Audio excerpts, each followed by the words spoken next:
grateful to have some witnesses who are going to help us with what has been happening in DRC recently. I wondered if you might introduce yourself, please. Can I start with you, Richard? Yeah.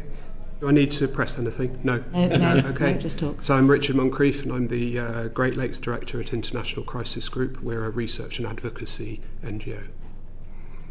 I'm Michela.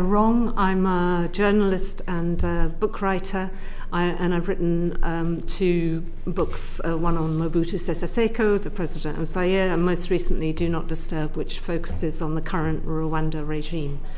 And I'm a freelancer. Thank you very much, and thank you for giving us your time today. I know that this is an issue of great interest to many people, so I think that it's very timely. I wondered, though, for people who don't know much about the situation in DRC, if Richard, if you wouldn't mind perhaps beginning with explaining the background to the conflict in eastern DRC, and kind of what has happened and how does it tie in with previous conflicts, and who are the parties. If you wouldn't mind, just give us an overview so that we know what it is that we're dealing with. Sure. Well, the current conflict in DRC started in late 2021 with the emergence of the M23 insurgents group, which attacked a small outpost of the Congolese government in November of that year in the Virunga National Park in North Kivu province. That's not the first time we've heard of them. They've been around before, right? There's certainly background that goes back before 2021.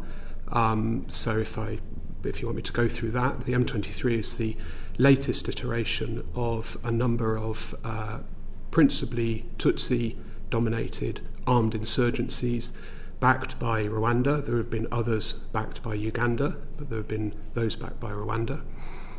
They go back to the 1990s civil war, when one such insurgency held a large amount of DRC territory in the middle of the civil and regional war, which was ended in the 2002-2003 peace agreements. Following that, there was another insurgency known as the CNDP insurgency, in which a number of previous rebel leaders backed by Rwanda, but who had been integrated into the National Congolese Army, rebelled from the army, created a new insurgency, and that ended with negotiation and in the end dispersed, and the leader of that rebellion was put in house arrest in Kigali in Rwanda. Then, in 2012 and 2013, the M23 re-emerged again with Rwandan backing. They took over fairly large areas of North Kivu, though not on the scale that they have currently, and they very briefly took over the city of Goma for around about 10 days. That period of war, at the end of 2012, beginning of 2013, was brought to an end by a combination of a special forces operation within the UN largely by South African but other southern African countries against the M23. And at the same time, there was considerable diplomatic pressure, including from the UK government, on Kigali to withdraw its support for the M23. The M23 then were pulled back and went back to their bases or refugee camps or camps in Uganda and in Rwanda, and that brought a close to that period in 2013. There was a broad Great Lakes Peace and Stability Agreement that was signed at the end of 2013. It wasn't particularly well implemented, but at least there was a pause in that kind of fighting for that period. Then, as I said, in 2021, the M23 re-emerged at a time of increasing rivalry over territorial control in eastern DRC between Rwanda and Uganda, which I believe was at the origins of the emergence of the M23. In other words, that Rwanda reactivated the M23 in order to place its chess pieces against the Ugandans, who were coming in and building roads and getting a much bigger footprint in eastern DRC, in Ituri and North Kivu provinces. So I could take the story up from November 2021. No, sorry, and I think also just again for people who are coming to this cold, why would there be a Tutsi group established in this particular part next to Rwanda? It's because also after the civil war in Rwanda, after the genocide, there were Hutus moving into this eastern part of DRC too, weren't there? who were leaders of the other side. Is that right? Well, there was evidently the genocide in 1994 in Rwanda, which drew lines between Hutus and Tutsis, and those lines spilled over into DR Congo. Yes. But I don't think that explains what's happening at the moment, because I think that what's happening at the moment is a strategic move by Rwanda that is not necessarily about countering Hutus, but I guess we'll come on to the reasoning and the justification of Rwanda's position later, perhaps. Okay. Or I could now, but as you wish. I think you might as well tell us now. So just so that we could, because we were just trying to kind of understand the background to it. Again, if I was a member of the public listening to this, I think, why is all this going on? So it's so I think it is probably quite important to kind of understand the dynamics as well. Sure. So the Rwandans, I think I have to go back to 2021 a little bit. The Rwandans supported the M23 and have done throughout the period from November 2021 until now. For at least the first few years, and arguably today, they've denied that they support the M23. It's arguable whether they really deny it at the moment, but in any case, they have some creative ambiguity over that. However, in conversations about Eastern DRC, Rwandan leadership, and you can look, for example, at statements of the UN Security Council or interviews from the president of Rwanda, they evoke two key related issues which appeared to justify what they call defensive measures, or would eventually justify their support for the M23, which they don't admit to, but they still give justificatory elements to. And those are the supposed persecution of Tutsis within Eastern DRC. That's one. And then the other is the presence and threat posed by the FDLR, which is a Hutu group, some of whose leadership were involved in the genocide in 1994, although demographics being what it is, that's a reducing number, evidently, it now being over 30 years since that genocide. So those are the elements that Rwanda puts across. However, when we look at what Rwanda are doing, I think that I would make two key observations. In insurgency in North Kivu, Rwanda is worsening some of the problems that it's purporting to solve, and in particular the position of Congolese Tutsis, which is worsened by the actions of the M23. So it's difficult to square what the Rwandan leadership says with what they do. Now, if you also take what's happened since the beginning of this year, which is the very rapid expansion of the footprint of the M23, and in fact, we'll come on to that with the current situation, that doesn't match in any way I can see an attempt to protect Congolese Tutsis.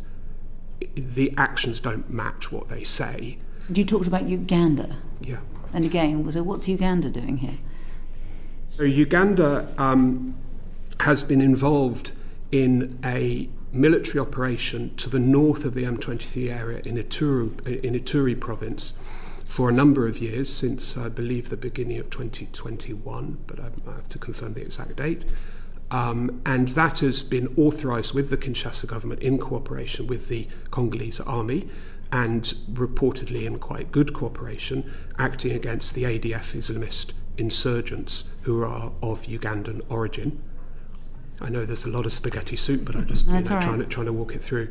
And so the Ugandans have been present in Ituri province. There is a question, which is, have the Ugandans supported the re-emergence of the M23?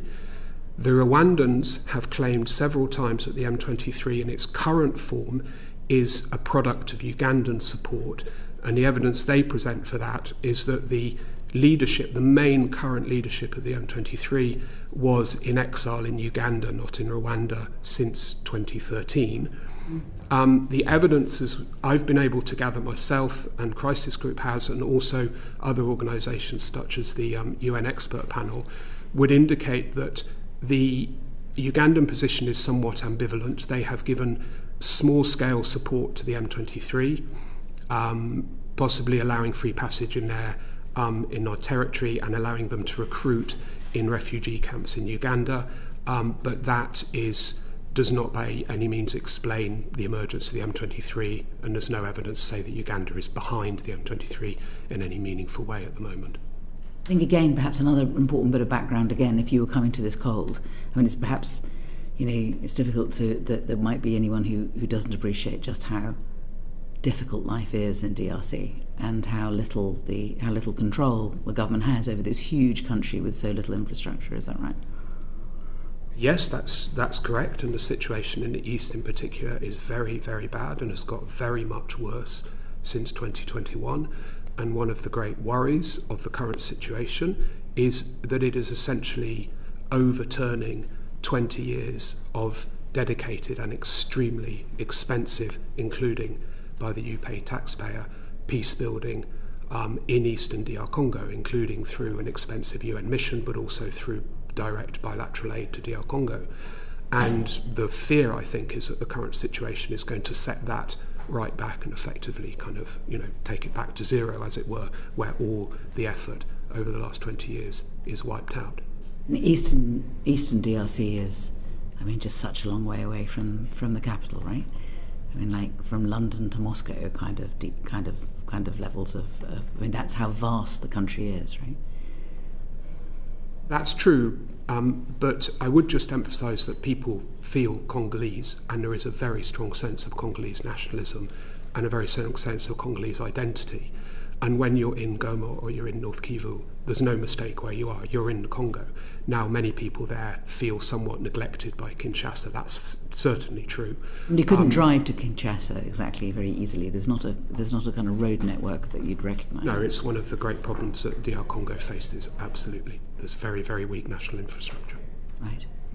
Okay. Good. I hope you don't mind my just taking you through the basics, but we need to make sure people watching can kind of come with us in this evidence.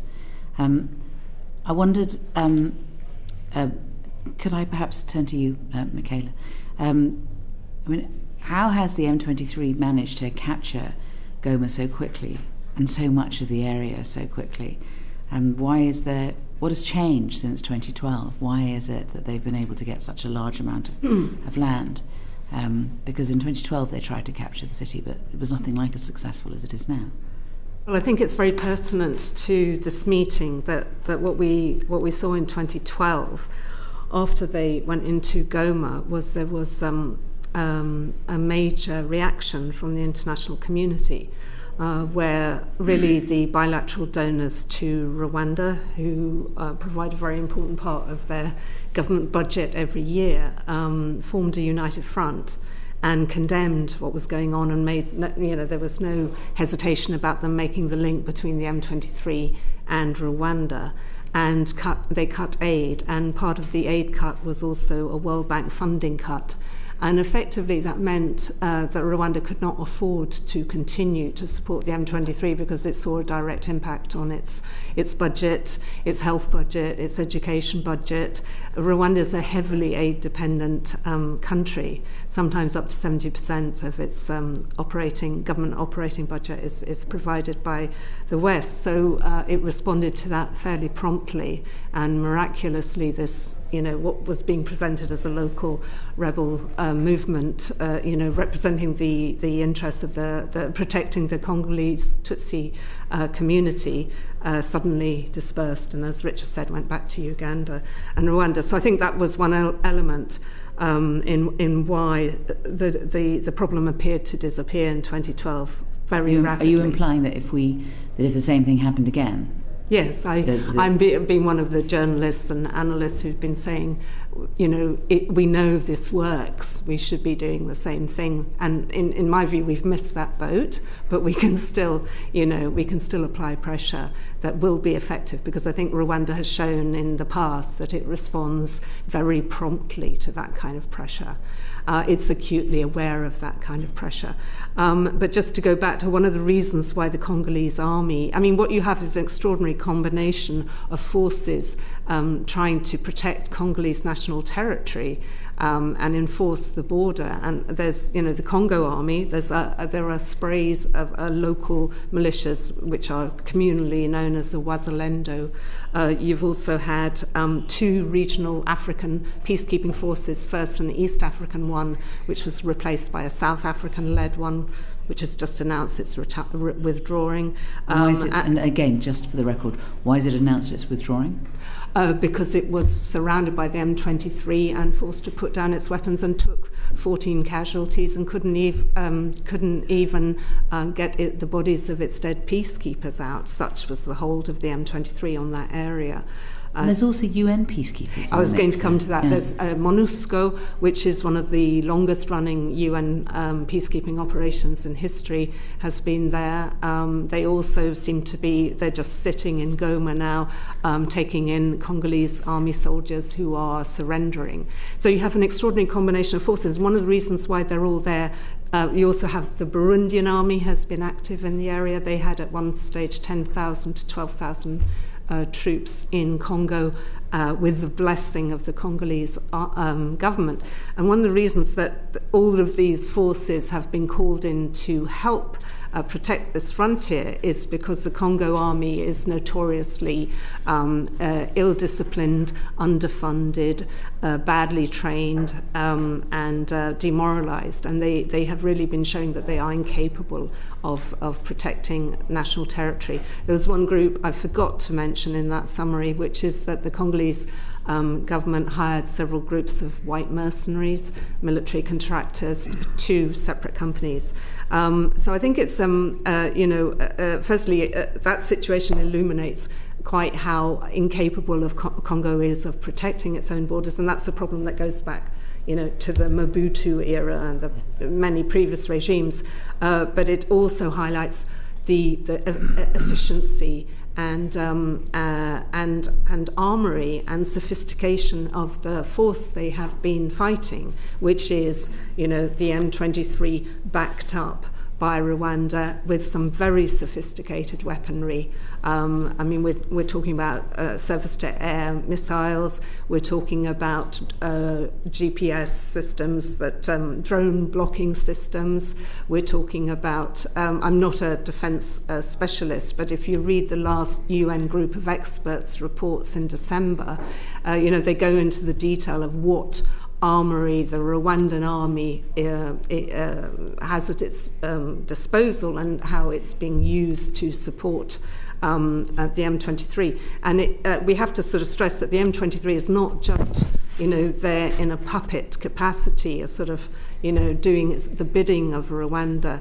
Rwanda has, by some estimates, between 8 or 12,000 troops who are actually on Congolese land, on Congolese territory, fighting alongside the M23. So it's often, when you talk to people and you say where, troops rolled into the city, where they M23 or where they Rwandan forces, people will say, we can't tell the difference. They've got the same weapons, they've got the same uniforms, they behave in the same way.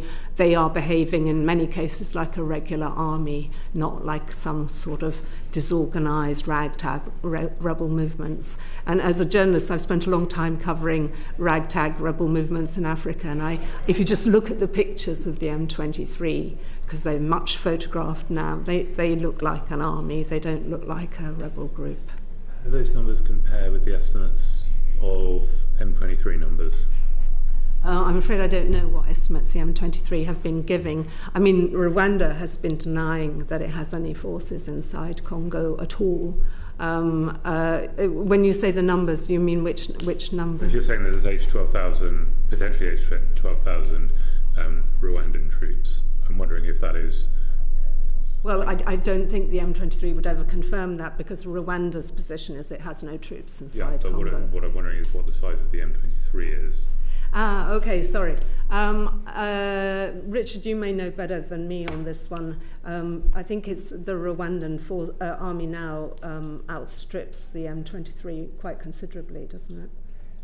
So I was in Goma last year and talked to some very well-informed sources, and they estimated in line with, but a little bit above, their estimate of the UN experts, which was around 3,000 combatants on the side of the M23, but more from Rwanda, and that's at the middle of 2024. The consensus view, which I agree with and I think matches the evidence, is that Rwanda significantly increased the number of troops at the end of 2023 in the context of an offensive that the DRC government was making against the M23. So the numbers went up, the number of Rwandan troops went up at the end of 2023. If we look at the UN expert report from December, which the evidence is finalised in November, we're already quite a bit out of date with that. I mean, I think that... Is it right that the UN group of experts on DRC said that Rwandan Defence Forces had, quote, de facto control and direction over M23 operations, which renders Rwanda liable for the actions of M23? I consider that to be completely right. Okay. I'm sorry, I got cut across. And something worth mentioning on the numbers of the M23 is that as the M23 extends its area of control, because it's still on the move and it's still capturing territory, what's happening is you're seeing Wazalendo, which is the local militias, are quite rightly seeing the way things are moving and the momentum behind this force, and are either throwing down their weapons or joining the M23. So the numbers are changing because it's becoming a bigger force. If I could just add a little trailer to that, just to agree with that. So we know for sure that the M23 has been recruiting captured soldiers in Wazalendo to try to swell its own ranks. Not sure that's going to be a quick process. You can't necessarily control these people on your own side. But I would just like to make a point, which is for the last few years, there's been a kind of debate of does Rwanda support the M23 and so forth. It seems to me that events have overtaken that debate considerably. Rwanda has simply invaded eastern DRC. Absolutely all the evidence points to it very, very clearly. The M23 is a tool and a leverage in the hands of Kigali. As individuals, they have their own agenda. They may seek amnesty, they may seek integration into the army. But just to be completely clear, we would not be in this situation without Rwandan initiative. Michela's mentioned the equipment that the Rwandans have used. Surface-to-air missiles and jamming equipment has been absolutely critical because it's completely grounded the entire, not significantly large, but nevertheless strategically important Congolese Air Force, including attack drones, and gave the M23 basically a clear run into Goma. So I just think we need to be quite clear where we're at, because we are now in a situation where we're not just looking at the M23 nibbling at some corners of North Kivu, we're looking at potentially Rwanda taking a great big chunk out of a very unstable country. And what are their war aims? I mean, you any idea? I mean, are they going to stay in eastern DRC, or are they heading for Kinshasa? Can I make a point? I wrote about this for Foreign Affairs recently. I think there's an open question about Paul Kagame, the Rwandan president's war aims. You know, what will he be satisfied with? But we have to sort of look at it in a historical context. And this is the man who in 1997 supported a rebel group, which also had a strong Tutsi component to it, which marched all the way to Kinshasa and overturned the regime of President Mobutu Sese Seko. He then, a year later, attempted to do the same thing to the rebel leader he had put in position, Laurent Kabila. He failed in that attempt. But this is actually the fifth time in which Rwanda has intervened, backing a rebel movement inside Congo.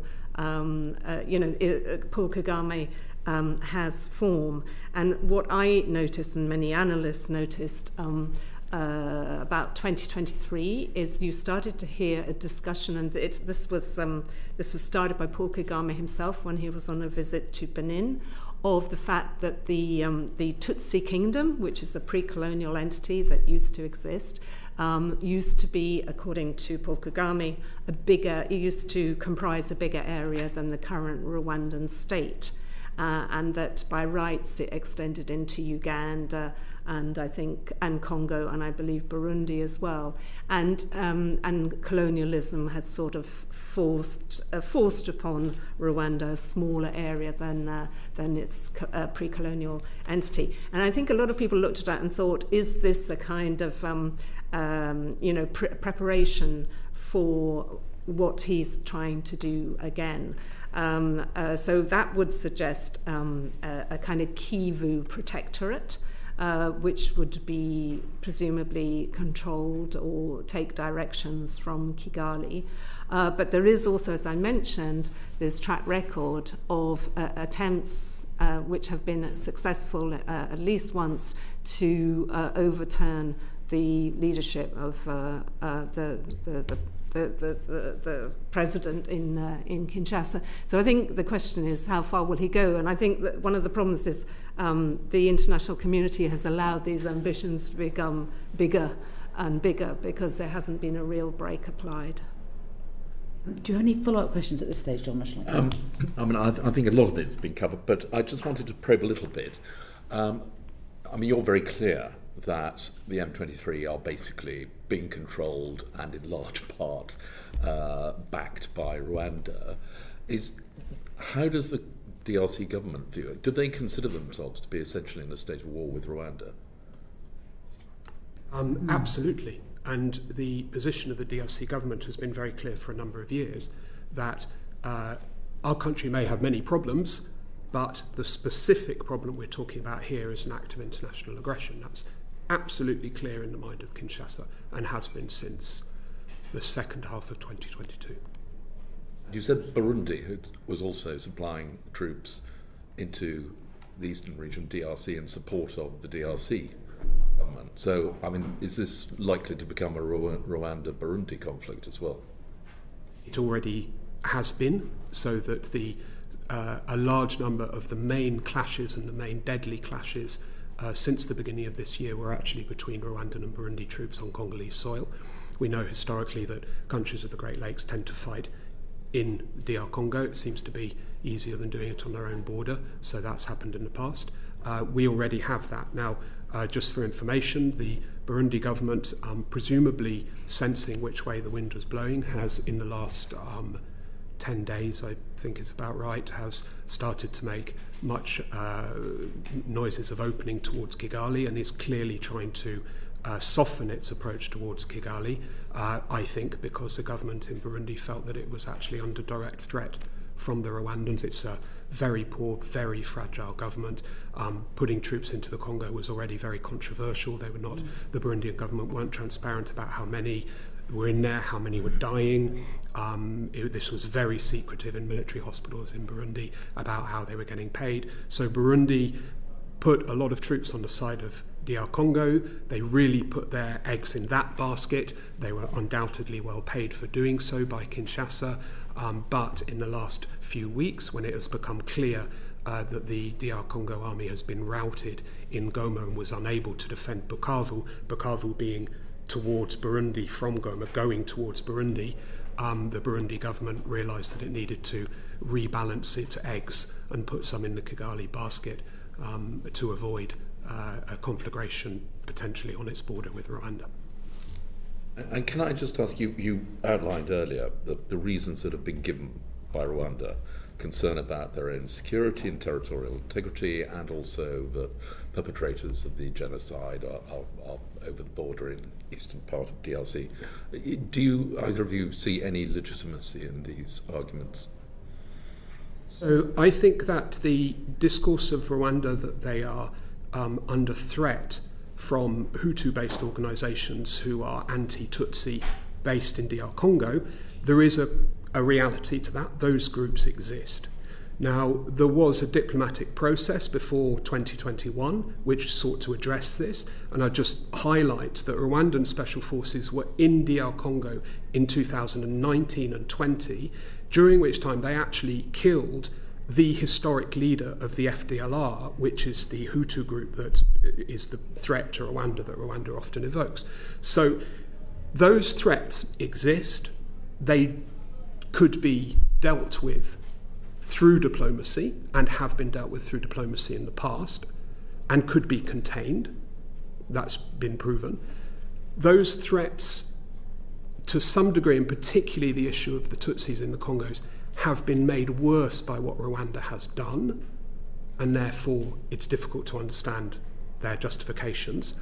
And then I think we have to also take into account that in the last 3 months, I think in a way that whole narrative has just been completely overtaken.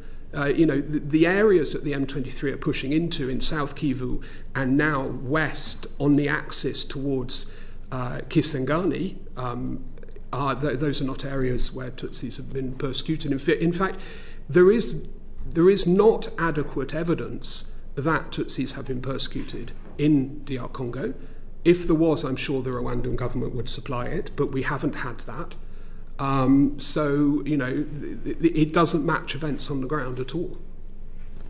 Can I just add? I mean, when I was first writing about the M23, the return of the M23 a couple of years ago, I kept asking my analyst friends how many FDLR are in Eastern Congo. And they routinely were saying to me between 600 and 1,000 fighters. You're talking about the Rwandan army is one of the most impressive armies in sub-Saharan Africa. It's been extremely well equipped. It's extremely well trained, partly because they send their fighters to places like Sandhurst and Fort Leavenworth to be trained.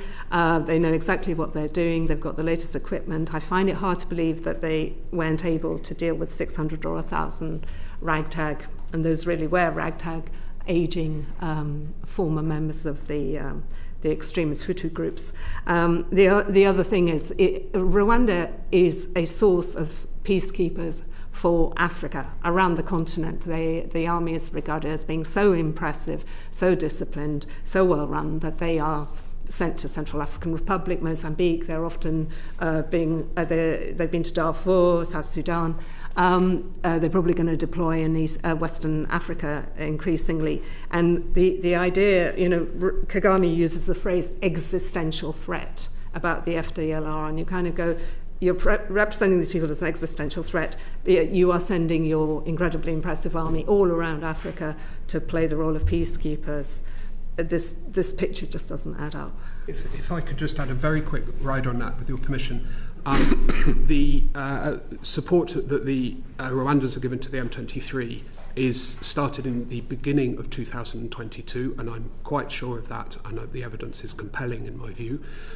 Some of the things which the Rwandan government uses to justify its position, such as the growing alliance in its eyes between the Congolese army and the FDLR, also a very hostile rhetoric on the part of Congolese politicians to the Rwandan government. That was particularly true around the elections in the Congo in 2023.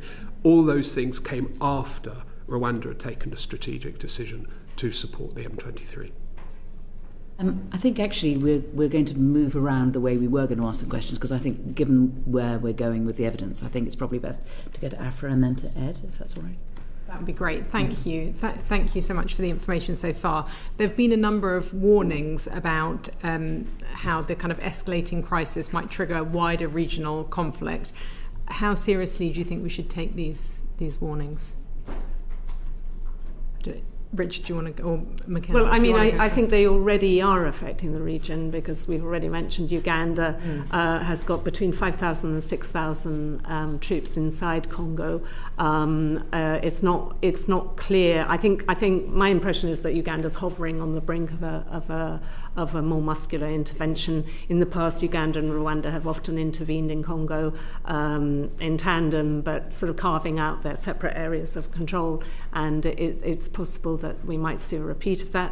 Burundi clearly feels it is directly in line of fire and is responding to that. So we've already got, spreading destabilization in the Great Lakes, and it's created massive movements of people. And, we can come to that later, but, nobody knows what's happened to up to 800,000 people who are living in displaced camps in Goma, and those camps were systematically destroyed by the M23. So we're seeing a sort of radiating instability in the region. Richard, would you agree with that? I mean, do you think it could even spread wider than Burundi and Uganda? So I think I would just nuance it a little bit in the sense that since the fighting in the course of late January and early February, the countries which had deployed troops on the side of Kinshasa, which is southern African countries plus Burundi, have actually withdrawn their support for Kinshasa. And the southern Africans are now licking their wounds and have very recently decided that they have to bow to the inevitable and bow to reality, which is that they're not going back into the Congo anytime soon. So at a certain level, that just takes... Again, I mean, we're told that there were 13 South African soldiers who were killed, that there was increased tension, that the South Africans warned against further attacks and said it would be a declaration of war, that Paul Kagame said, well, if South Africa wants confrontation, Rwanda will deal with the matter in that context any day. So it sounded like there was a bit of squaring up, but you're saying that now the South Africans... The South Africans right. have blinked okay. and said, we're pulling out. Okay. They want a phased withdrawal. They want to be able to remove their military equipment, which is a very considerable part of their own weaponry, but they are pulling out of there. But I think that we have to, if we look further ahead, we have to, in order to understand where regional politics is going to go, there's a few things to take into account. One is that Kinshasa has been cornered into talking to the M23. That is something that Kinshasa did not want to do. And the final brick in the dam, if that's the right analogy, came when the Angolans turned their position and told Kinshasa that they had to talk to the M23. Now that's an Angolan reading of the rapport de force. In other words, the Angolans are looking at the situation, they're looking at the M23 taking over more and more territory in eastern DRC, they're going to their Kinshasa counterparts, their Congolese counterparts, and saying, you've got to talk to these guys. It's a little bit against the Angolan take, because the Angolans have been leading an international mediation effort which was aimed at getting Rwanda to talk to the Congolese and not the M23 up until very recently. So there's a little bit of the pieces on the chessboard are moving a little bit in that sense. But this is very dangerous territory, because the Tshisekedi and his government have really attached their flag to the mast of anti-Rwanda and anti-M23 sentiment, which is very widely held in DR Congo. It was a mainstay of the election campaign in 2023, and it remains a popular position taken by Tshisekedi and by his allies. If, on the back of their strength, which could still be expanded, it would be, I would expect the M23 to further expand their territory as they talk, because that's what they've done in the past. So even as talking, they will probably take more ground in order to put pressure on Kinshasa in talks in Angola. If that happens, and the M23 continue to push for more and more concessions, which could involve a seat in a government. I mean, they already control a very large, bite of the territory, and they could control more. They have the capacity to do so. Then I think we're looking at a significant undermining of the legitimate government of DR Congo in Kinshasa, and then the regional politics will come back in if we see that, because we could anticipate Angola, as it has done in the past, coming back in on the side of Kinshasa effectively to defend a government against a widening invasive force. Just to underline as well that, of course, as we would expect, the opponents to Tshisekedi, including the previous president, President Kabila, who has no love lost with his successor, or at least Kabila is lining up, at least publicly, is indicating his support for the M23. Kabila, who is usually very silent, recently published an op-ed in a South African newspaper. And I mean, if you get the context and you read it, you basically read he's supporting the M23. That's very dangerous. Kabila has networks in the army, he has a lot of money, he has a lot of influence in DR Congo and in the region. So to sum up what I'm saying is that at the moment you see a strategic pause regionally as the M23 and Rwandans push into DR Congo. However, as this becomes more and more of a threat to the actual stability of DR Congo as a whole, and I would anticipate that it will, then you could see regional powers coming back in on different sides of the chessboard. With the aim of actually, I mean, people like Uganda, Burundi, and Angola, are they just going to go in and make a land grab? I would not anticipate that approach from Angola. Angola has no particular incentive to do that. Angola has been historically supportive of governments in Kinshasa. Just for background, since 2022, Angola has been leading I would argue, quite honourable but very difficult attempt to mediate between Kinshasa and Kigali, which ran aground in December and has now fully run aground. So I wouldn't anticipate that from Angola, but one could envisage a scenario where the Angolans are defending a government in Kinshasa against an advancing M23. Just to be clear, the M23 has a political umbrella, the Congo River Alliance, whose stated objective is to overthrow President Tshisekedi, and whose strategic objective is to, rather like a snowball, to stick to it, my word's not very good, other opponents, either armed or not armed, and create a snowball effect to eventually unseat the government in Kinshasa. And they're quite open about that. That's not hidden at all.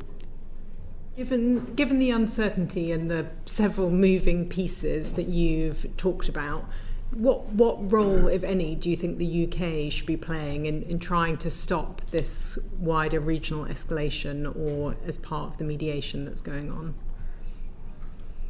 Well, I think that the UK needs to talk to its allies in Kigali and say, stop, this is enough. What you are doing is going to upset it's highly destructive for the Congo, which is a very fragile country. You will not be able to control the outcome.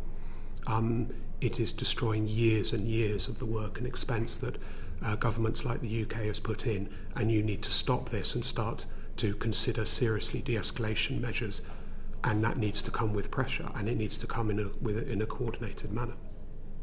I think one of the problems with the UK is under the previous government, obviously we had the asylum project, which was disastrous as far as the situation is concerned. Its impact was enormous because essentially Rwanda was promised a huge amount of aid that it wasn't due to receive up front. It just went into a different form.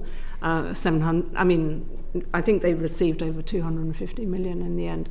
But, the cut to the British aid programme meant that they weren't due to receive anything like the sum they ended up receiving. And it basically meant that for the years in which that asylum project was being debated and challenged and taken through the courts here, not a single British official, not a single British diplomat, nobody connected with Britain would express a view on what was happening in Congo and the very obvious support that the Rwandans were giving to the M23. So effectively, Rwanda bought Britain's silence on that issue. And Rwanda has done other deals, of this kind with France. France has a lot of interest that are being protected by Rwanda.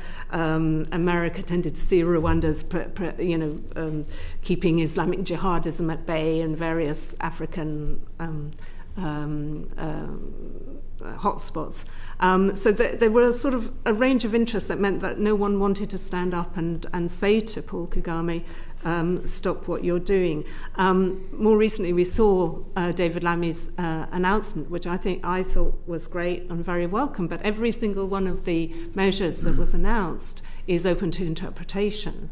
For example, when he talks about cutting aid, there's a sort of weasel phrase of, review, to all but the most vulnerable Rwandans, that aid to those will be exempt and guaranteed. Well, most Rwandans outside the elite are vulnerable, and I understand that was an indication that a rural poverty program that the Brits run will be exempt from aid cuts. What about the poor and the vulnerable in Eastern Congo, who are in far, far worse straits than the poor of Rwanda? It's a very strange priority to maintain. And if you look at all the measures that David Lammy announced, every single one of them could be enforced in a very impressive way that would really have a major impact, in my view, but they could also just sort of go by the board. I think basically the current government wasted a lot of time. There was a period after, as soon as Keir Starmer came in, the asylum project was scrapped, much to the relief of all the people who thought it was actually illegal, apart from being also morally questionable. But then there was a 6-month period in which Britain did not take a view on what was happening in Eastern Congo and Rwanda's very increasingly obvious support. At that time, the Americans were coming out and giving very, very explicit condemnations of both what the M23 was doing and Rwanda's support for the M23, and the fact that Rwanda had troops inside Eastern Congo, and it was obvious to everybody that they did. But the Brits were largely silent. So I think there's a lot of catching up to do. I think Britain has been amongst many Western governments that have emboldened and encouraged Kagame to feel that he can get away with anything. And I think if you look at his politics, what Kagame does is he'll do something and he'll wait to see if there's a reaction. He's acutely sensitive to Western responses. And he'll wait, see, nothing happens, nobody says anything, then he'll push again, and then he pushes again, then he pushes again. Just earlier today, I don't know if the committee's followed it, but a couple of hours ago, Rwanda, the EU announced sanctions against 9 Rwandan and M23, Rwandan defense forces, and also the M23 leader of the M23 and their head of propaganda, and also a gold mine, a gold processing plant inside Rwanda.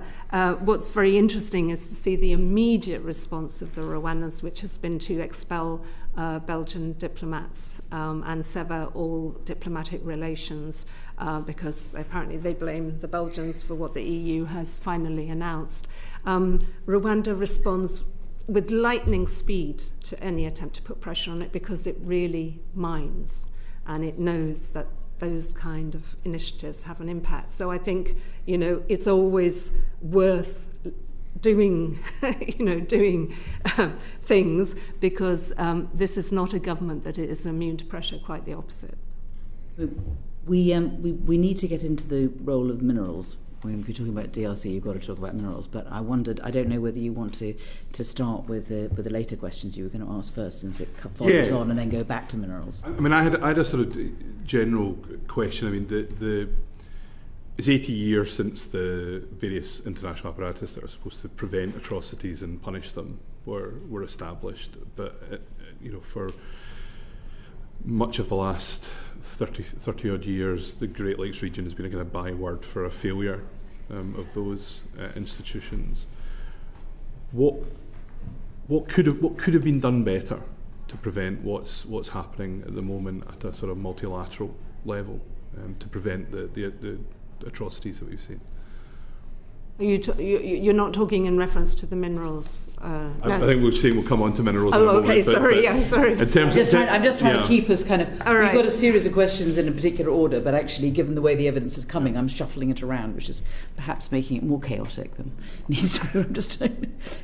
What could have been done internationally to prevent the current the atrocities we're seeing at the moment? Well, I think there's I think there's been a misreading of of what Rwanda is for many years, and we saw this during the whole debate over the asylum process, that Rwanda is routinely being presented as a safe a model of development, a safe place, a clean place, a well-ordered place. And it's as though what it's doing inside Congo is completely separate and not being done by the same government. This is a government that runs a very tight ship on its own soil, partly because it's a police state, it's an authoritarian state, and that's what they do. But it's also a government that intervenes with absolute impunity and has been doing so now for 30 years and has been destabilizing systematically its much larger and much more resource-rich neighboring country. And yet, which is the country that has been repeatedly benefiting from aid, from the admiration of development officials around the world, from the fact that the Commonwealth chose to stay Chogam in Kigali a couple of years ago, from the fact that it was allowed to enter, to join the Commonwealth without meeting any of the criteria that are stipulated by the Commonwealth's charter, founding charter, the fact that we're seeing, endless sports organisations staging their glossy events and accepting the sponsorship of one of the poorest countries in the world is sponsoring Arsenal football team, Paris Saint-Germain, Bayern Munich, the fact that we're discussing Formula One staging one of its events, this blessing that has been bestowed upon Rwanda, as though it is the way we would like all our African, development partners to be. I find it absolutely astonishing because alongside what it's doing in Congo, it's also got a terrible human rights record at home in terms of jailing the head of the opposition, not allowing the opposition leader to run in elections repeatedly, faking election results, killing journalists, and attempting to kill members or rivals, political rivals to Paul Kagame who fled abroad and who have been threatened here on British soil. I mean, this is another thing that tends to be ignored, which is that Rwanda has a really strong track record, one of the most shocking track records of any country for transnational repression. And we, back in 2011, the Metropolitan Police warned 4 Rwandan exiles on British soil that their lives were in danger from the Rwandan embassy. I think the Rwandan embassy here represents a real threat to the Rwandan community here.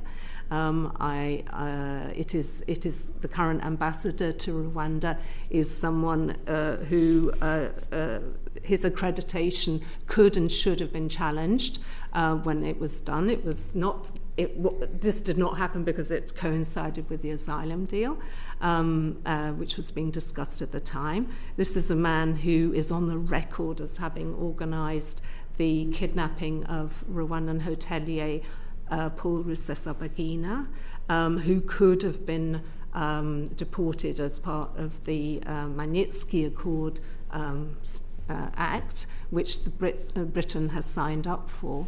And we know that the embassy is a hub of monitoring, intimidation and harassment of the community here, and also harassment of people like me who stand up and give talks about Rwanda. We get targeted.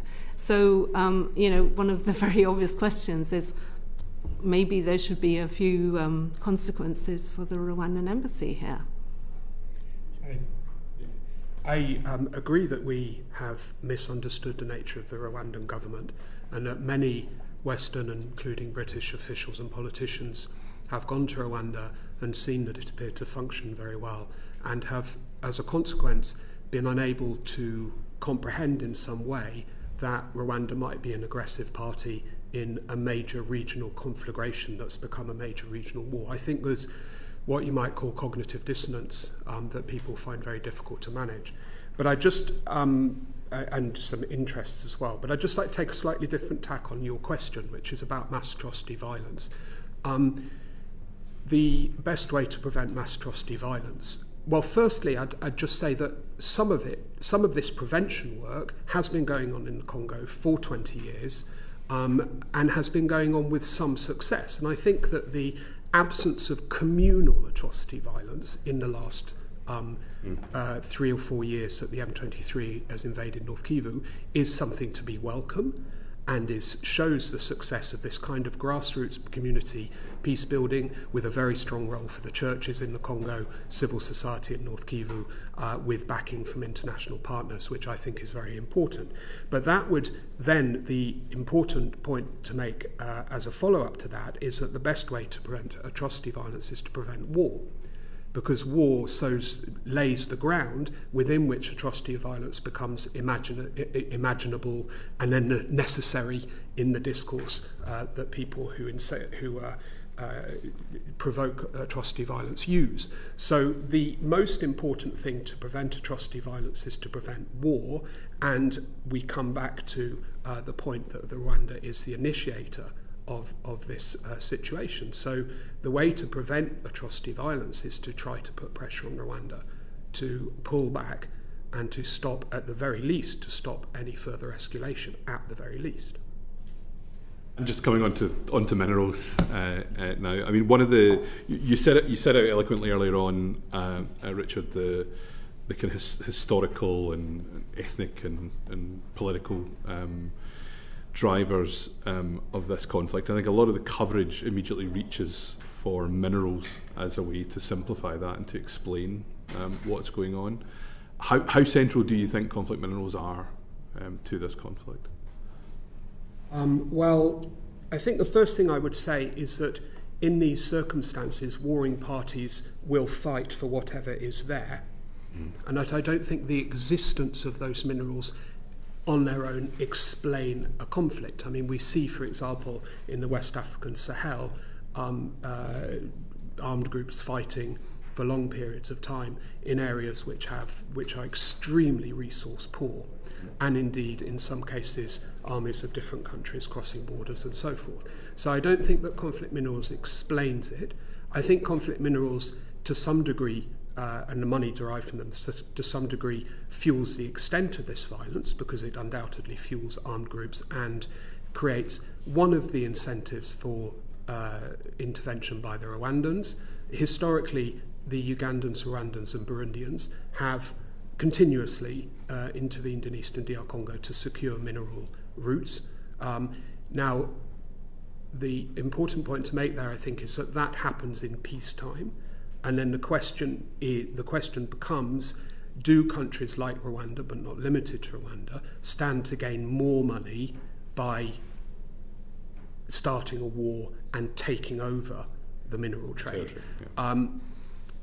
They do.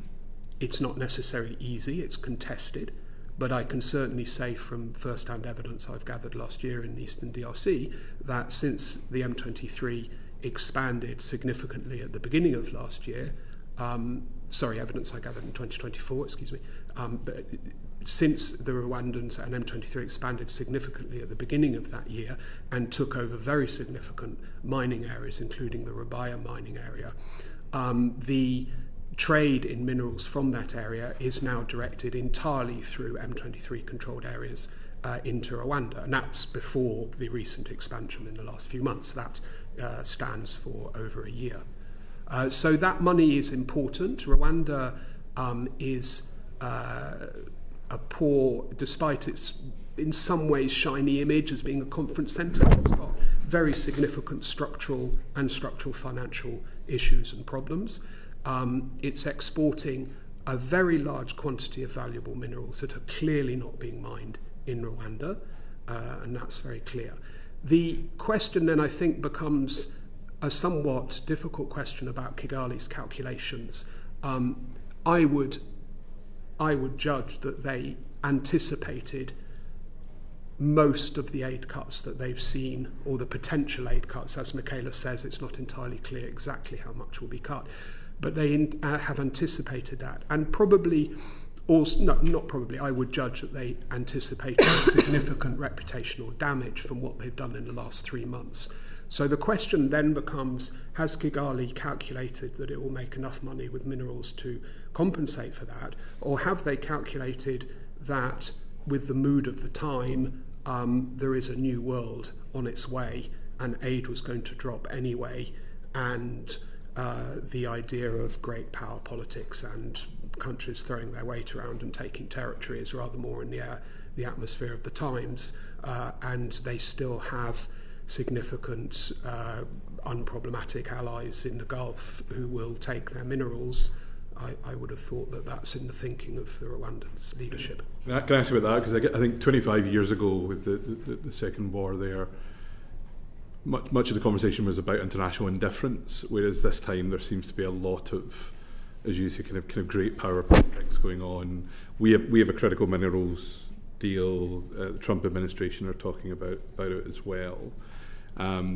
is there a risk that this starts to become sort of almost a proxy conflict as well, with some of those interests coming into play, either directly through the international powers themselves, or you've mentioned the role of mercenaries coming in as well from other countries? I think it's very interesting that the Tshisekedi government just recently has been attempting to put its mineral riches on the table to persuade Trump to provide some kind of security guarantees, basically doing a kind of echoing of the Zelensky-Trump conversation and the Zelensky-Trump deal.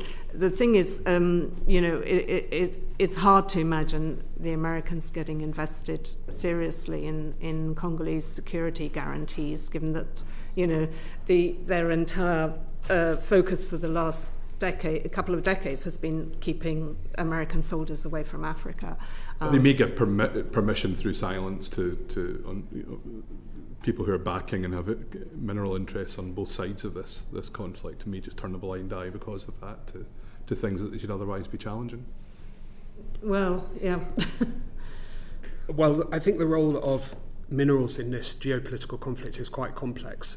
First, I'd just point out that the Can I, before you go any further, where are the minerals in DRC? That was where I was going to start. Okay. So firstly, major industrial mining is in the former Katanga province, which is now split into 4 provinces, and that's really big scale, really important, and provides a lot of money for the Kinshasa government. Not enough. I mean, the deals that the Kinshasa government sorry, are not great. I'm just trying to work out on the map where that is then. Directly in the south of South. Directly south. Yeah. Okay, good. Thank you.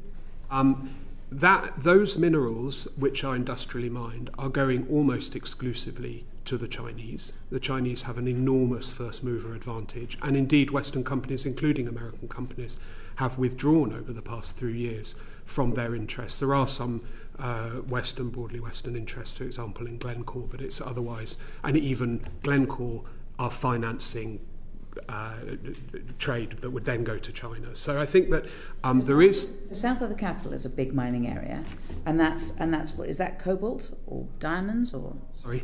You're talking about Shaba, are you? Katanga, yeah. Yes, you were just saying. So.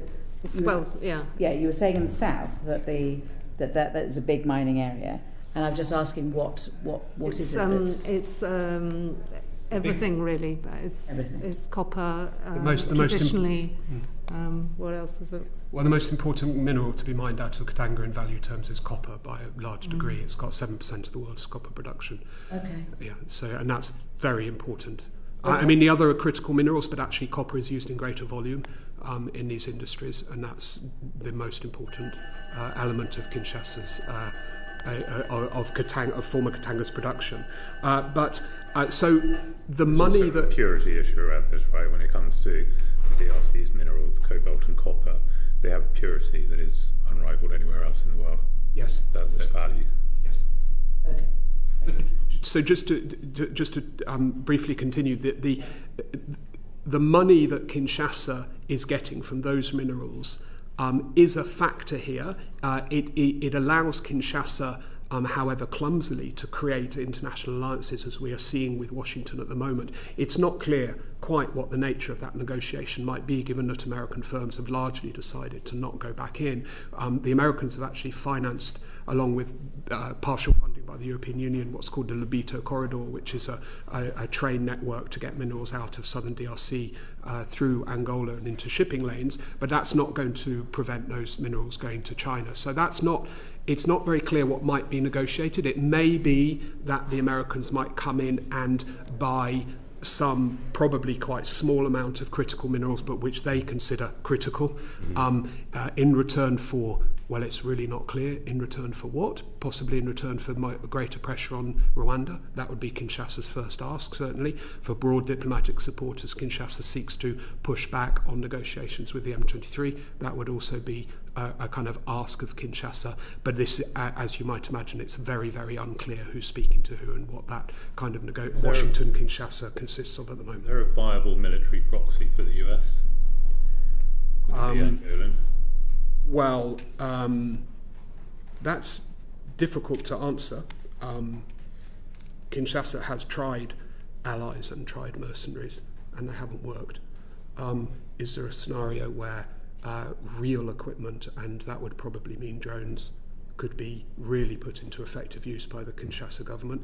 Well, it's not impossible, but in the past what has happened is that the equipment has come in, but the whole command, logistics and operational infrastructure within the Congolese armed forces isn't there, and therefore they're not able to make tactical and strategic use of that. But it couldn't be ruled out. Certainly Kinshasa has a lot of money, and throwing money at this problem is the attractive option for Kinshasa, so I can't rule that out. Nice. Can I drag you back to the mining, though? So unless I've missed it, so you talked about one area of mining. So I think I'm really just asking, are we talking about there being lots of mining in eastern DRC as well? All through the Kivus. There's Right. one of the biggest coltan mines in the world at a place called Rubaya, which is now in M23 control, has been for a while. Sorry? What is it called? Coltan. Which In your mobile is one of those strategic okay. minerals you need to make computers and mobile phones. Right. There's also a tin mine, which is actually now coming under pressure from M23, and we saw it produces, I think, 70% of the world's tin, and suddenly all production has halted there because M23 are approaching it. And there's a huge amount of gold mining that takes place in Kivu, and in a way people have become so obsessed with the whole story of your mobile phone was funded by blood money, they've forgotten that gold is actually one of the key ores that is being mined and being exported as Ugandan and Rwandan gold, but everyone knows that it's actually Congolese gold. And just to fill in some from that, the tin mine has been closed down, which is very important if you're trading tin on the world market. Not that I am, but apparently that's very important. So broadly speaking, from Katanga, minerals are going out in broadly legitimate ways, often through Zambia, with at least some royalties being paid to Kinshasa. In the Kivus, Kinshasa's getting no royalties at all because it's all being shipped out via neighbouring countries without paying any tax, and from there a lot of the gold is being shipped to the Middle East, being flown to the Middle East, to use a more precise term, and then the coltan-related minerals, which breaks down into various critical minerals for electronic supplies, is presumably finding its way to Asian smelters, largely Chinese, but not exclusively. And we haven't talked about diamonds, which of course are another big Congolese product, especially around the Kisangani area, I believe. And they're easier to smuggle and don't need to be processed in the same way, so they're a great gift to rebel movements around the world.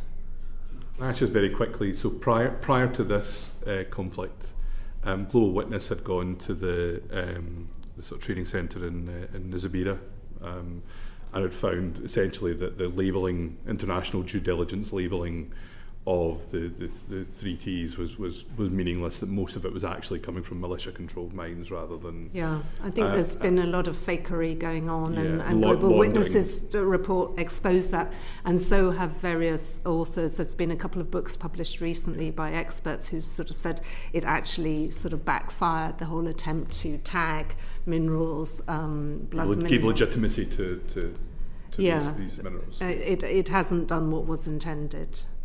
The two just very slightly separate issues. One is minerals which are mined within an area controlled by armed groups, which are often described as conflict minerals.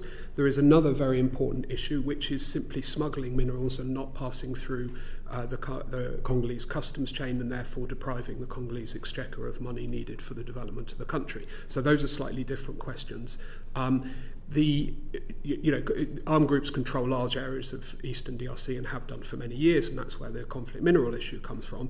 The point that I think is important to retain over the last, in the current crisis since late 2021, is that before that time, it was quite contested. You had a number of Congolese trading houses in Goma who I've talked to last year, who had some, they were selling some coltan, some gold, and so forth.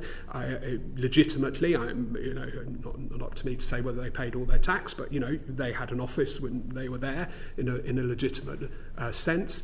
But now, in North Kivu at least, that mining is now pretty much completely in the hands of the M23, meaning it's just being shipped out of Rwanda and the Congolese are frozen out of the business. So if you are Apple or Tesla or Samsung or all these companies who have sort of lent on this certification process, I mean, it feels like any certification process coming out of Eastern DRC at the moment is pretty meaningless. Well, the Congolese government is suing Apple at the moment, so it clearly doesn't feel that it's helped Belgium, Congo sort out the legitimacy of that trade. I mean, unless there is a record of legitimately paid customs dues, Rwanda and Uganda simply cannot export the quantities of minerals they're exporting without them having been smuggled from another country. Whether the areas in that country are subject to the control of armed groups or not, the fact is that they are smuggled minerals and they're not paying due tax. I just ask quickly, just on a practical basis, if I were to go to a mine in a warlord-controlled area and then one in a government-controlled area, in terms of the experience of the workers in that mine, would I be able to tell the difference? I have not investigated personally to that level of detail. I would suspect not very much, if at all. But I can't say that that's something I've kind of gone around and done myself. I mean, what I heard was that sort of 15 years ago you would get mines in which, there's a lot of child labour and pretty appalling conditions, artisanal mines, and there would be a Rwandan soldier or a Ugandan soldier standing over the mine with a gun in his hand and then, making sure that he got the proceeds and funneled them back to his country. The scenario that was being painted to me more recently was that these were Congolese-run mines, and that whatever conditions were like in those mines, this scenario of sort of predatory pillaging, was no longer the same. What I don't know is how that is changing as we speak, because it's been 3 years now that the M23 have been controlling some areas where minerals are being extracted. If I may, I would just add, sorry, I'm trying to react quite quickly to that, but if I could just add, the efforts that international actors, including the UK, has put in with Congolese authorities to try to do some of this are not possible if Congo doesn't control that territory. So any possibility of improvements becomes extremely difficult if you're looking at a rebel group that controls half of the country. In fact, and I come back to my point that what is at risk here in the current situation is 20 years of painstaking, difficult and expensive peace building in DR Congo, in fact. Richard. Thank you. We saw protests last month in Kinshasa outside some countries' embassies, I think the US, France and Belgium. Why were those countries targeted, and why haven't we seen any similar action outside the British embassy in Kinshasa? Do we know? Yeah, I think there's a particular level of fury towards France, because the Congolese are very aware that France, Emmanuel Macron is, got a good working relationship with Paul Kagame, and that a deal was signed whereby Rwandan troops went and deployed around the Total installation in Mozambique. So I think France is seen as being absolutely sort of in bed with the Rwandans. With the Americans, I think that was probably just knee-jerk anti-Westernism. I mean, what I've noticed, I was in Kinshasa in 2023, and what I was noticed, and I was sort of shocked by it, was there is a sort of rising contempt and anger and at the hypocrisy, the perceived hypocrisy at the West, and strangely and bizarrely that sort of manifests itself as pro-Russia sentiment. So I took part in a panel, and at one stage I said something rude about Putin, and the whole audience suddenly went, there was a perceptible murmur of disapproval, because although I think most of them realise that what Putin has done in Ukraine is almost identical to what Kagame is doing in Eastern Congo, there's still a sort of such a level of exasperation with the West that is perceived as being solidly pro-Rwandan for years and for decades, that anyone who is seen as being anti-Western has become very popular in Kinshasa, and especially on the streets. So I think the attacks on the embassies were just there's a sort of level of Western, anti-Western feeling that, and I believe that Felix Tshisekedi said, occasionally in exasperation, does the West want me to turn to Russia? And there have been contacts between Russia and Kinshasa going on. So that there is a distinct animosity towards Western interests as expressed by the embassies. You also have to look at it in the context of Congo's history, where you had Patrice Lumumba, who was, the Cold War prime minister, who ended up being assassinated with the approval of the CIA, who was communist-leaning, and had been talking to Moscow, and who is widely seen in Kinshasa and Congo as having been murdered, with at the bidding of the CIA. So there's a history there of feeling that Congo has been manipulated and used, and that it is perennially a victim of Western cynicism and greed. But why might the UK have escaped that sentiment so far, I wonder? Yes, that's a good question. I don't know why. I would, firstly, on that direct question, I just wouldn't read too much into that. I definitely agree with my colleague about the French, that the French have been very prominent in their support of Rwanda. They've also taken more direct diplomatic initiatives. They hold the pen in New York on UN Security Council resolutions on the Great Lakes, so they're generally more in the foreground in those terms. Macron has engaged in diplomacy. He met Tshisekedi. That didn't go particularly well. He tried to get them, Tshisekedi and Kagame, to meet at the Francophonie summit near Paris. That didn't go well. So France has kind of put itself a bit more to the fore, at least in that perception. If I could just add my opinion on what Michela has just said, there are deep ties between Congo and the West, and many Congolese elite are quite Western in their outlook, and many have spent much of their youth in the West, and particularly in Belgium, and those ties include deep ties through the Catholic Church. But countering that and agreeing a bit more with Michela, there is a very strong feeling of being either abandoned or exploited.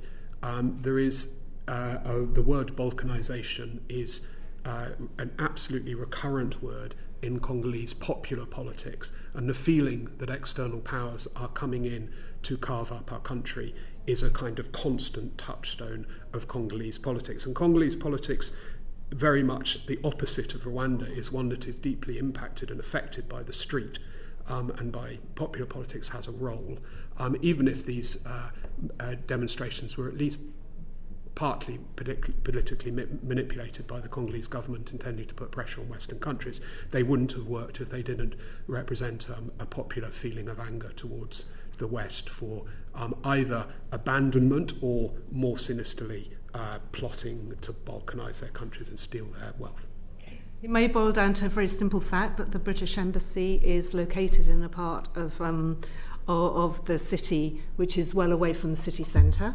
I know it well, and the Belgian embassy, the US embassy, the French embassy are much more centrally located. So if you're staging a sort of street protest, and if the government is giving sort of nudges and hints that it wouldn't object to a little bit of direct action, that's much more easy to organise in the centre of Kinshasa instead of the Gombe, which is quite a distance from the city centre. When it comes to the exploitation of minerals, you used the word exploited a moment ago, Richard. There's no difference in feeling about UK policy as opposed to policy in the US, Belgium, France, with regard to minerals and exploitation? The UK is not particularly associated with mineral exploitation. I mean, this is a bit beyond my competence, but I would suppose that, the UK having a strong role in world finance is probably financing a number of these operations, but is not considered particularly prominent in the minerals trade. I mean, rightly, I would just underline that the reality, to put aside Congolese perception, the reality is that the main industrial mining is going to China. I mean, almost all of it. And then we're buying the Chinese products. And then, if I might just ask, Michela, you talked earlier on about Rwanda's support to regional peacekeeping in sub-Saharan Africa, and you talked about that Rwanda was even sort of considering new places that it might intervene to support regional conflict resolution. What does Rwanda get from its contribution to those peacekeeping missions? Well, it gets a lot of income, apart from anything else. I mean, because it so often contributes to UN peacekeeping forces, the government gets it's an important stream of income. I think it's $150 million last year that Rwanda benefited from because of its peacekeeping contributions. I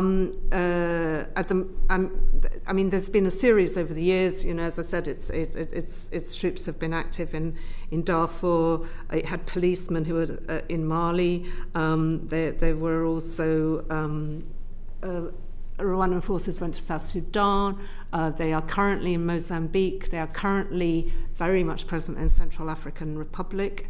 And what you've seen over the last few years, it's really noticeable if you read the Rwandan newspapers, is there's been a stream of West African leaders going to Kigali and spending long periods in closed doors having discussions with Paul Kagame. And, Western Africa at the moment is where you're seeing military coup after military coup, thanks to the impact of various Islamic jihadist rebel forces in West Africa. And so these Western African leaders are going to Kagame and saying, can we do a deal? Will you come up and prop up our governments, because we're in danger of being toppled. I was at a journalistic conference and heard from my colleagues that they are already present in Guinea and Benin, Rwandan forces, and often it won't be obvious that they're there because they've donned the local army uniform, but the sort of presidential guard is often made up of Rwandans and not local Beninois or Guinean troops. And so how much has UK policy prioritised Rwanda as a bulwark against Islamism in Africa over other aspects of Rwandan? I think that's been a huge factor, especially for the Americans. Right. And as you can see, the French did a very, very direct transactional deal: protect our Total installation, and we'll give you aid in return. The Rwandans got a very nice aid package as a result of that. And the EU apparently also accepted that argument, because you actually saw this extraordinary situation in which the EU were handing over, I think it was $40 million in repeated tranches to support the Rwandan deployment in Mozambique.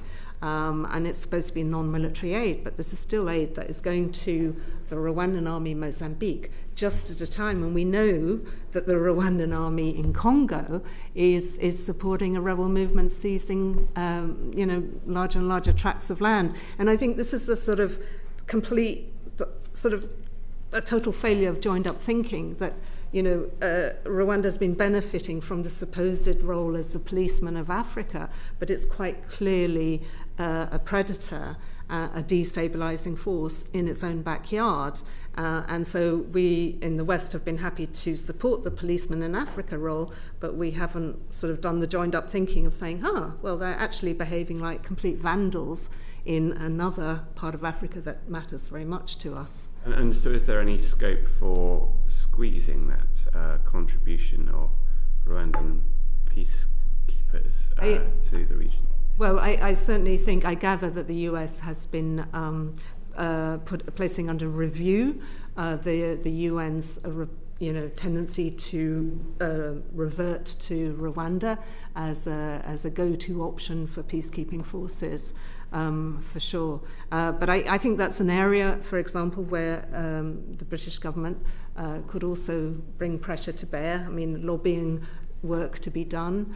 The EU also obviously needs to stop funding that Rwandan deployment in Mozambique. That's unconscionable, it seems to me. So I think, that's an area in which pressure can be applied for sure, because it is an important stream of income. Thanks, Michela. Richard, did you want to add something? Please, yeah. So certainly the income stream is important. In terms of what Rwanda want from this, remembering that Rwanda is a military state, and that being able to deploy security forces outside their country is a kind of commodity that Rwanda has. It's something that it can offer, sell, but also offer for influence.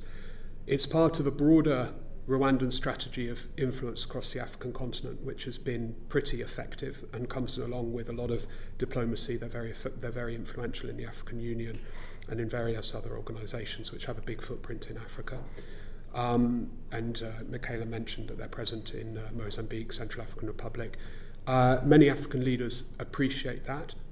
African leadership has a kind of ambivalent relationship with Kagame. I think they see his effectiveness, but they're rather cowed by him as well. So I think that's part of it. So it's part of a broader influence package.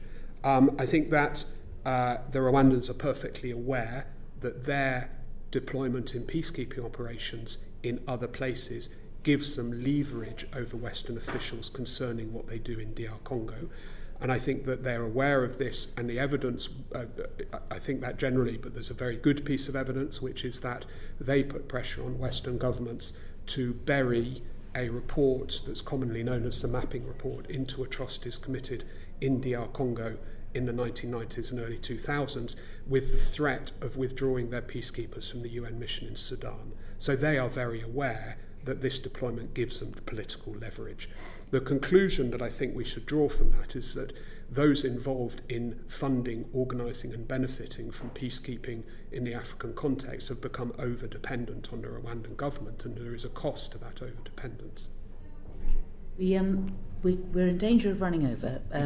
We've got, if we were going to finish at 3, then we'd only have about 6 minutes, and we've got some quite important issues to get through. So if everybody agrees to it, would it be all right if we ran over until 10 past 3? Because we want to talk about the ODA budget and also about atrocities, and particularly crimes and violence against women and girls. So can I, if everybody's all right about that, can I move to Abdesam? I think you wanted to ask about ODA.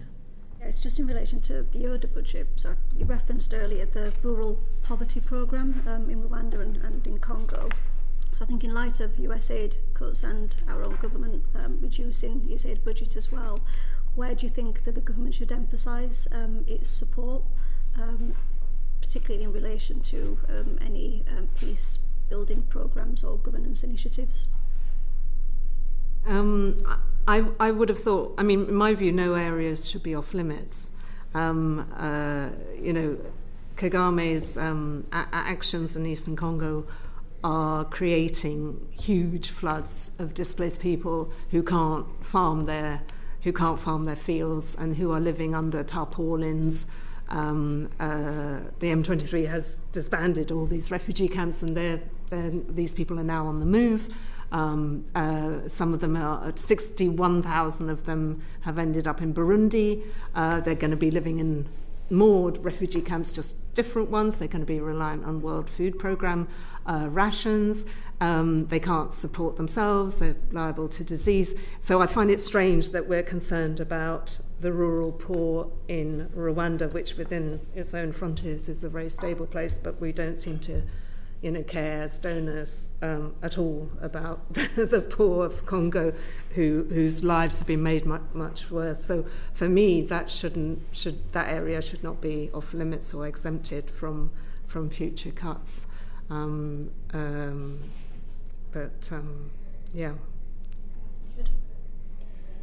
Well, we have invested a large amount of ODA money in Rwanda on the basis that it's a stable country and on the basis that it uses that money well.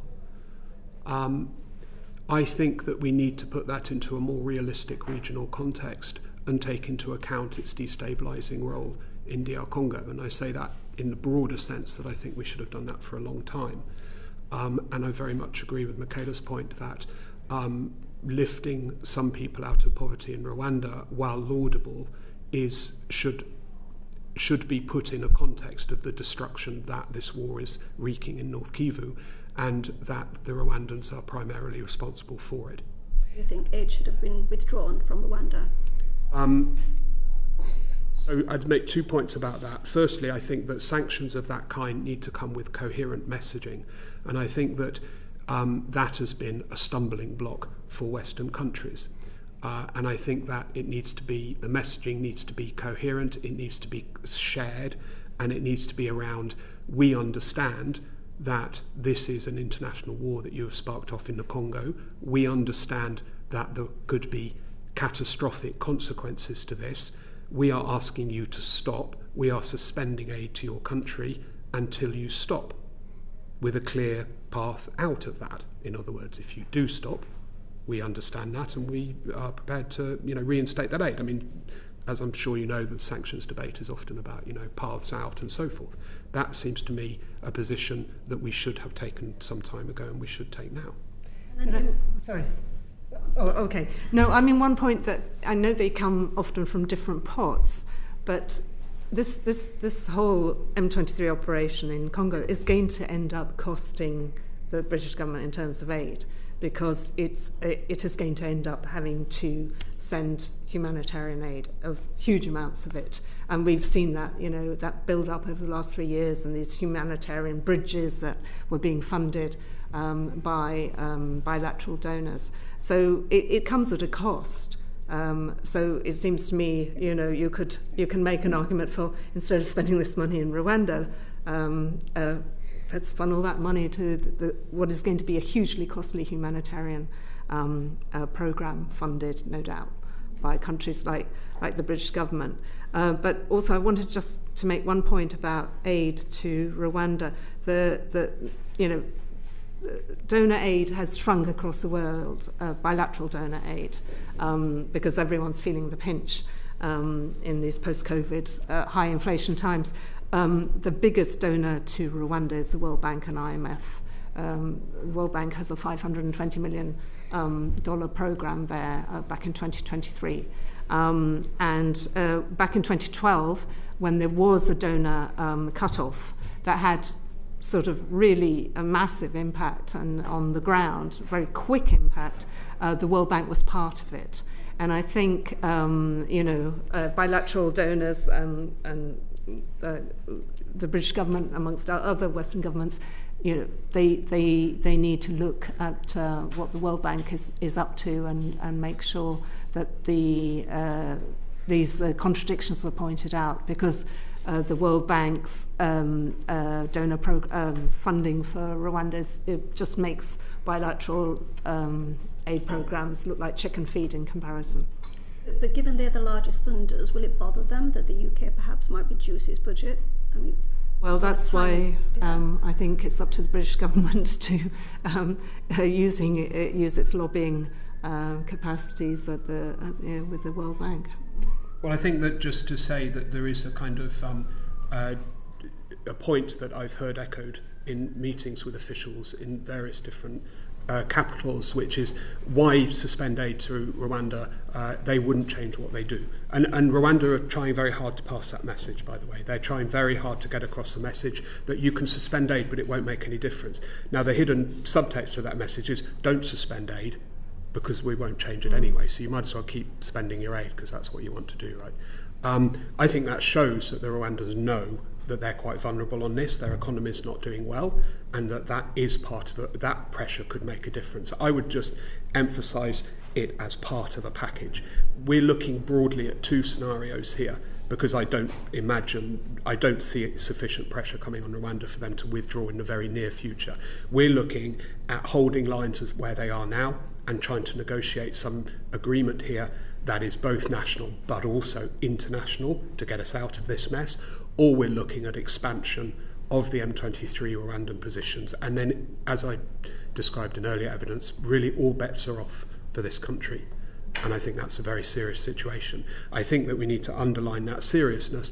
Once you've taken that position, it seems fairly clear to me that aid is there on the table, as withdrawal of aid is part of that. I think if you are taking this seriously as a package and as a set of messaging, it becomes fairly obvious to me that you don't want to give money to this government, or indeed to programmes which this government is backing, except in perhaps the very worst case scenarios. But there I'd join Michela in saying the worst cases are on the Congolese side. No, that's very clear.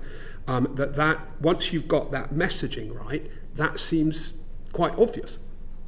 It seems quite clear that we wouldn't give money if that's the messaging we're passing. And can I just to add to this? I'm conscious of time. Sam, do you mind if we just have one more question, and then we've got to move on to another topic? Yeah, just in relation to Russia and China, so they're the main exporters of the minerals there. Will they move into the space of development in Congo, or is that just a transactional relationship in relation to minerals? Well, famously, China is a transactional partner. I've not seen any sign of that. Have you? Well, China, they give money, but they give it in a way that makes this direct impact and gets a direct political support. They support the governments in place, and then they trade and they talk about win-win, and they ship all the minerals back to China. And very little development. Well, it depends in a way how you define development. I think if you were in Beijing, you'd say this trade is what development should be about. So, it also has to be said they had a massive, most of which did not. Yeah, it's a kind of another issue, but essentially the Chinese have got deals on Congolese minerals in the Katanga region, which are not very favourable to Kinshasa, and they essentially involve the Chinese undertaking to build infrastructure if the price of copper hits a certain ceiling. Into the volume certain ceiling, and in fact not very much of that infrastructure has been forthcoming. And the UAE?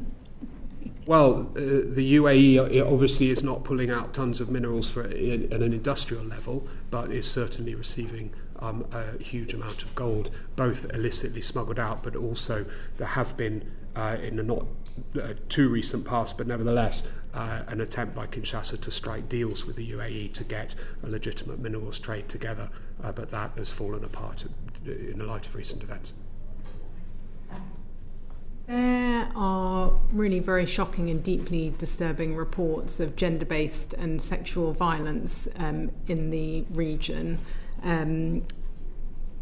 Reports of women being raped and burned alive.